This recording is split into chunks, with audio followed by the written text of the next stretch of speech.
Few names are more familiar to the student of French history in the 18th century than that of Louis-François Duplessis, Maréchal Duc de Richelieu, born in the year which preceded the Peace of Ryswick.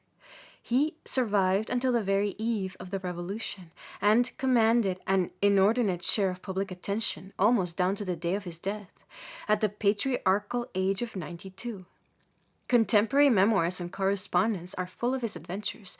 When he was still scarcely more than a lad, he had already enjoyed in Paris something of the fantastic renown which attached to Alcibiades in ancient Athens, while the fame of his amours and escapades had spread far beyond the frontiers of France.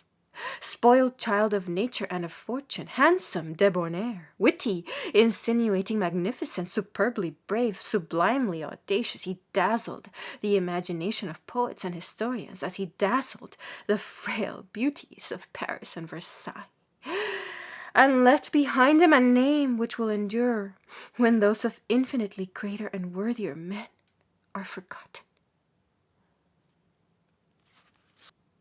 The most notorious Lovelace of his age, who extended his conquests from the coulisses of the opera to the steps of the throne, whom princesses of the blood consoled when a prisoner in the Bastille, and for the possession of whose heart titled dames contented, with pistols in the alleys of the Bois de Boulogne. Richelieu's reputation for gallantry has, thanks to the chronicles,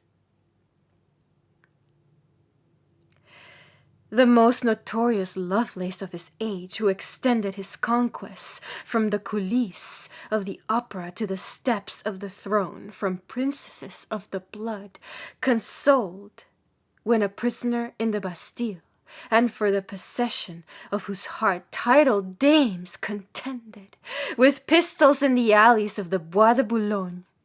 Richelieu's reputation for gallantry has, thanks to the chroniques scandaleuses of Soulavie, who had acted as Richelieu's secretary during the closing years of the Marshal's life, had undoubtedly had access to a number of original letters and other documents, and had been the recipient of many confidences, but he abused the trust reposed in him, and his book, which is intended to be a kind of satire on the old regime, if it contains a good deal that is true, comprises very much more that is false. An abbreviated version of it was published in Barriere's collection of French memoirs. Richelieu's reputation for gallantry has, thanks to the chroniques scandaleuses of Soulavie and fore. This is an even more scandalous production than Soulavie's, and contains what purports to be part of a journal written by the Marshal, an episode in this pretended journal, an intrigue between Richelieu and Madame Micheline, the beautiful wife of an upholsterer of the Faubourg Saint-Germain, furnished Monvel and Alexandre Duval with a subject for a play, produced at the Théâtre Français in 1796, with the title of La Jeunesse de Richelieu, ou Le Lovelace Français. Richelieu, it may be mentioned, has been the subject of several other plays. In 1839, a charming comedy by Scribe's nephew Bayard and Pinel du Manoir was produced at the Palais Royal under the title of Les Premières Armes de Richelieu, in which Virginie Desjacets, who took the part of the youthful hero, secured one of her greatest triumphs.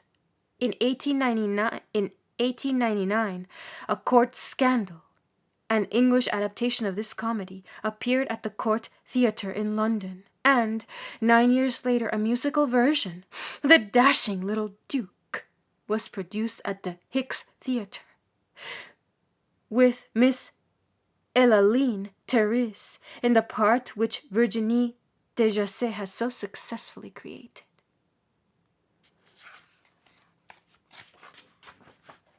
Richelieu's reputation for gallantry has, thanks to the Chroniques Scandaleuses of Solavie and Fore, tended to overshadow his other claims to remembrance. These, however, are considerable, for he was one of the most versatile of men, and in his long and eventful life played many parts. He had a distinguished military career.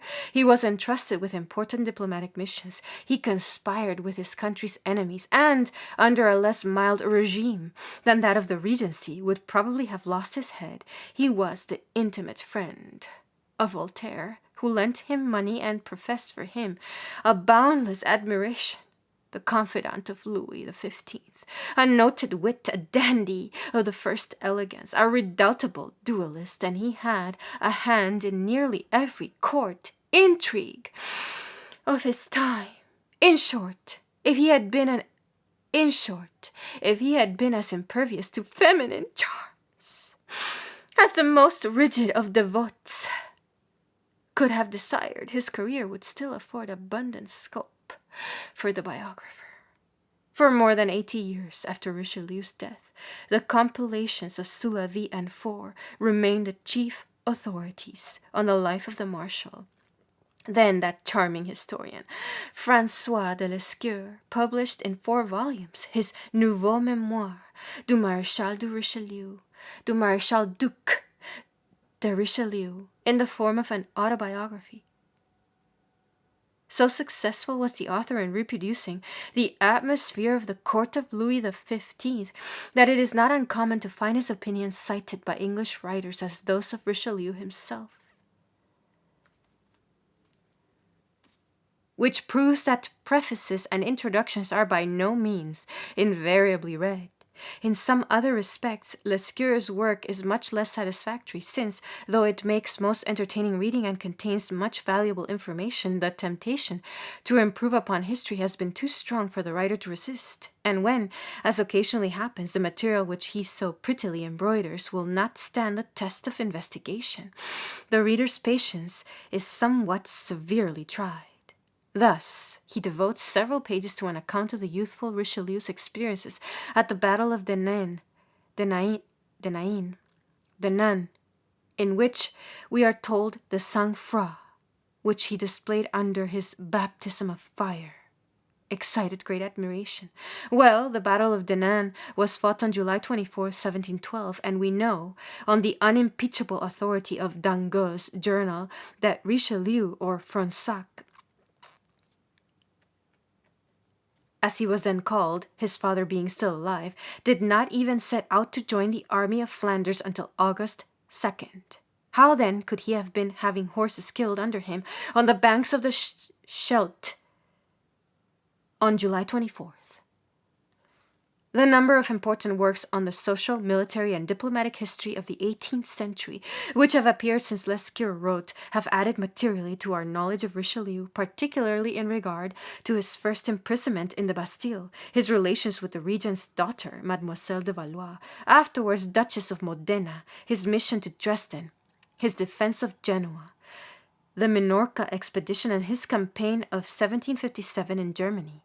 And in introducing the Marshal to English and American readers, I am able to offer them what, I venture to believe, is not only a complete, but an authentic account of a very remarkable career. The principal authorities, both contemporary and modern, which I have consulted in the preparation of this volume, are mentioned either in the text or the footnotes. I desire, however, to acknowledge my obligations to the following works by modern writers: the Comtesse d'Armalet, la Comtesse Egmont, fille du Maréchal de Richelieu, the Duc de Broglie, Marie-Thérèse Impératrice, 1744-1746, and Maurice de Saxe et la Marquis d'Argenson, Edouard Barthélemy, les filles du Régent, and G. de Goncourt, Madame de Châteauroux et ses sœurs, Lescure, les maîtresses du Régent, Mary Lafon, les dernières armes de Richelieu, le Maréchal de Richelieu, et Madame de Saint-Vicente, Mr. J.B. Masson, Madame de Tansan, Comte Pajol, les guerres sous Louis XV, François Revasson, Archives de la Bastille, and M. Richard Waddington, Louis XV et le renversement des alliances, and la guerre de 7 ans. I must also express my thanks to the Duke of Buccleuch for his kind permission to reproduce Mass's charming miniature of Elizabeth Sophie de Lorraine, Duchess de Richelieu, in the Montague House collection, and to Messrs. Harper and Brothers for their courtesy in allowing me to include several pages from my biographies of Madame de Pompadour and Madame du Barry, dealing with those ladies' relations with Richelieu. Lastly, I should like to express my appreciation of the care which has been bestowed upon the index by Mrs. Eileen Mitchell. H. Noel Williams, London, March 1910.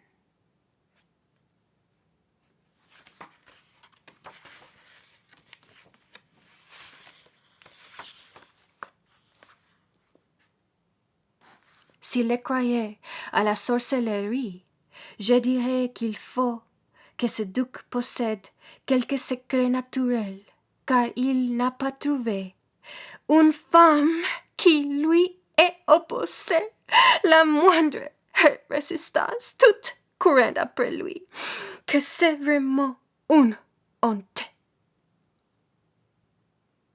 Correspondance complète de Madame Duchesse Darlan, letter of October 1st, 1719. He is 16 years old, and he looks 12. He has for a little fellow the prettiest figure imaginable, a handsome face, and a perfectly beautiful head. He is one of the best dancers, an excellent horseman, plays cards, loves music, and talks well. He is very deferential, very polished, has an agreeable wit, is discreet when occasion requires, and everyone finds him such as I have described him. And again, one would like to caress him as a pretty child, and I was on the point of chucking him under the chin when he asked me to sign his marriage contract. Letters of January 11th and February 23rd, 1711, in Geoffroy, Madame de Maintenon, d'après sa correspondance authentique.